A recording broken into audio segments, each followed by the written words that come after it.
In this video, we'll be discussing inverse trig functions and their derivatives. Before we talk about the derivatives, I want to give a brief recap of what inverse trig functions are and what they look like. So for this example, we're going to be looking at the function y equals cosine x. So this is the normal cosine curve. And then when we want to take the inverse of that function, we reflect it over the line y equals x to get something that looks like this. This is without restricting the domain of the cosine curve. We can write this as y equals cosine inverse or inverse cosine of x with the little -1 there, or we can write it as y equals arc cosine of x. These two are exactly the same thing. Once we have the inverse here, we have a little bit of a problem because this is not an actual function. It doesn't pass the vertical line test. We have multiple outputs for the same input. For example, for 0, we have the output of pi over 2 and negative pi over 2 and 3 pi over 2. That's a little bit of a problem. And the way that we solve that problem is by putting a domain restriction on the function. For example, on the cosine curve, we have the domain restriction from -1 to 1. And that makes it so that it does pass the vertical line test. All inverse trig functions have this same problem when we reflect them over the line y equals x, so all of them have domain restrictions. This will be important in one of the problems that we solve later. Now we'll discuss the derivatives of inverse trig functions. Unfortunately, this is a table that you need to memorize. You need to know all of the derivatives of each inverse trig function, but there are some tricks to memorizing it.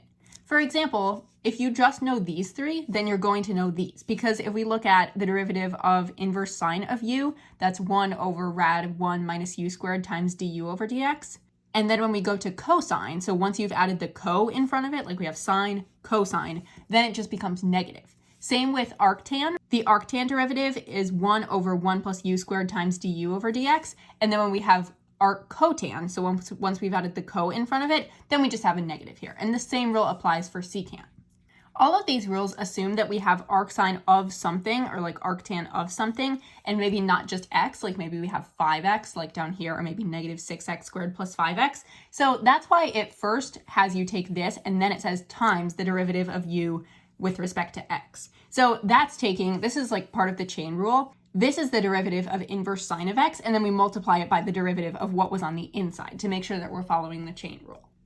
In part A, g of x equals inverse cosine of 5x, and we're being asked to find g prime of x. So we will need the rule for the derivative of arc cosine of x. Remember that inverse cosine of 5x is the same thing as arc cosine of 5x. Those are synonymous. But when we find g prime, we'll say g prime of x is equal to -1 over the square root of 1 minus, and now we take u squared. In this case, u is equal to 5x, so we say 5x squared times the derivative of u with respect to x, so times the derivative of the inside function. The derivative of 5x is 5, so this is times 5. And if we want, we can simplify this into -5 over the square root of 1 minus 25x squared. That's g prime of x. Now we need to find dy dx, or the derivative of arc cosecant of -6x squared plus 5x. So this is our rule for inverse cosecant. That's its derivative. So when I find the derivative, this is going to be my u function. But first, I'm going to take -1 over absolute value of u times the square root of u squared minus 1. So this is equal to -1 over the absolute value of -6x squared plus 5x times the square root of -6x squared plus 5x, that's u, squared minus 1. So that is following this portion of the rule. That's what I have right here. It's a pretty long function. But then we also need to take that and multiply that by the derivative of u with respect to x. And that's just telling us to go find the derivative of the inside function. The derivative of the inside function is -12x plus 5. So if we want to, we can rewrite this with the -12x plus 5 on top here, but you don't have to unless you're on a multiple choice and all of the answer choices are simplified.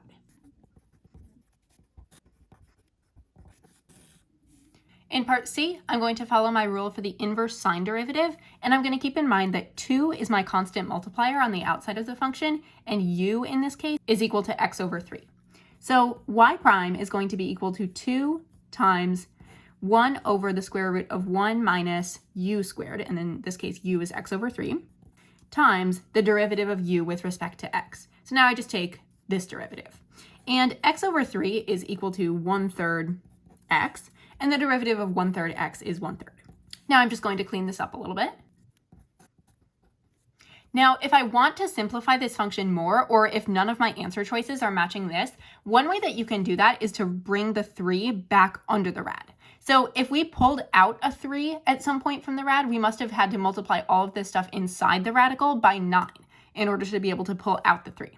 So I'm going to kind of put the 3 back in there. I'm going to multiply everything in here by 9.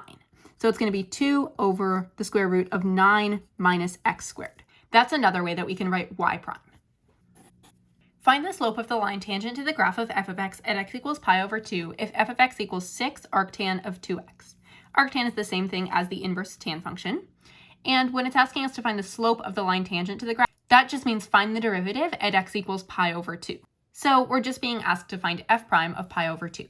First, I'm going to find f prime of x, and I'm going to follow my rule for the inverse tangent function.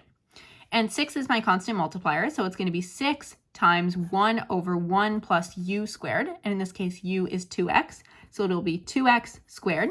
And whenever you put in a u, make sure that you keep whatever that is inside the parentheses. Do not write 2x squared, because that implies that the 2 is not being squared, but the x is, and we want to make sure that we're squaring the entire u function. Then I need to do the last part and take the derivative of u, so that would be times 2. And at this point, I can simplify it a little bit. I can say it is 12 over 1 plus 4x squared. Now, to find f prime of pi over 2, it'll be 12 divided by 1 plus 4 times pi over 2 squared. This means that f prime of pi over 2 is approximately 1.104. F of x equals inverse secant of 2x to the 4th. Find f prime of 1.5. First, I need to find f prime. So f prime of x is equal to, and here I'm going to follow my inverse secant rule. So that's equal to 1 over the absolute value of 2x to the 4th times the square root of 2x to the 4th squared minus 1 times the derivative of 2x to the 4th, which is 8x cubed. And now I'm going to plug in 1.5.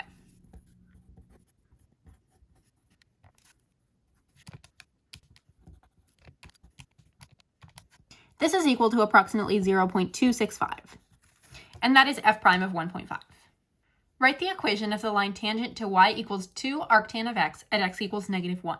Here we're being asked to actually find the equation of the tangent line, not just the slope of the tangent line. So we're going to wind up with an equation.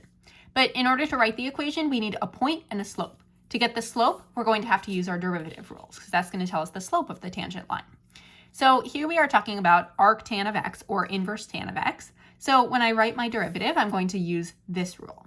So y prime is equal to 2, because that's my constant multiplier, times 1 over 1 plus x squared times 1. 1 is my du over dx. That's my derivative of x. And now I can simplify this. Now to find y prime of -1, I'm just going to plug in -1. And that's equal to 2 over 2, which is equal to 1. So I know that my slope of the tangent line at x equals -1 is going to be equal to 1. But now I need my point. And I have half of the point. I have the x-coordinate of the point. I have -1, but now I also need the y-coordinate of a point. So to find the y-coordinate, I'm going to go back to my original equation and plug in the x-coordinate as -1. And hopefully you remember how to simplify something like this from pre-calculus, but if you don't, I'm going to walk through it now. I'm going to rewrite arctan as inverse tan just to make it easier to think about. And now I'm just going to evaluate what this is. So what is inverse tan of -1? So what I need to do when I do an inverse function, an inverse trig function, is I rewrite it as tan of something is equal to -1. And then I think, what radian measure can I plug in there that's going to give me a value of -1? And I know that there are two values. So I can either plug in x equaling, if this is equal to x, I can either plug in x equaling -pi/4, because the tangent of -pi/4 equals -1, or I can plug in x equaling 3pi/4, because I know that that will also produce -1. And these are my values on the unit circle that I could plug in. So which one do I use? Well, the answer is that you always use the one that's closest to 0, and I'll explain why in just a minute. -pi/4 is the one that's closest to 0. So I know that the inverse tan of -1 is -pi/4. So when I go back to my equation, I'll say y equals 2 times -pi/4. This means that my y-coordinate is equal to -pi/2. So my overall point is -1, -pi/2. Now, using this point and this slope, I'm going to write an equation for the tangent line in point-slope form. This is my equation of the tangent line. Now I'm going to briefly explain why we use the value that's closer to 0. So if we are looking at the graph of y equals 2 inverse tan of x or y equals 2 arctan of x with no domain and range restriction, we have a bit of a problem here because we have these repeating values or these repeating functions that do not pass the vertical line test. Because if we're considering all of these, if we try to draw a vertical line, it's going to hit it at multiple points. And that means that it's not actually a function. So what we do is that we do those domain and range restrictions that I talked about at the beginning. So we ignore this piece of the function, we ignore this piece of the function, we ignore this piece of the function, and we ignore this one. And this is our arctan graph. This is our inverse tan graph for y equals 2 inverse tan of x. That means that if we had chosen the value x equals 3 pi over 4 instead, that one would give us the equation of the tangent line for this curve down here, which is what we don't want. And we don't get to choose the domain restriction. It's always the one that's closest to 0 here. So that's why we choose that one, because that's going to give us the correct tangent line. If f of x equals the inverse cotan of x over 3, the limit as x approaches rad 2 of f of x minus f of rad 2 divided by x minus rad 2 is equal to what? So this is a case where they're giving us instructions to find the derivative in kind of a weird way. What they did here is that they just plugged in rad 2 into the limit definition of the derivative at a point. So what this is telling us is it's telling us to go find f prime of rad 2. So we first need to find f prime of x, and we are going to use our rule for the inverse cotan function. So f prime of x is equal to negative 1 over 1 plus x over 3 squared times the derivative of x over 3, which is 1/3. And we can simplify this. I'm going to rewrite this as negative 1 over 3 parentheses 1 plus x squared over 9.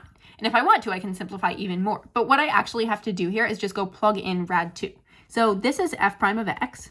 Now I'm going to go find f prime of rad 2.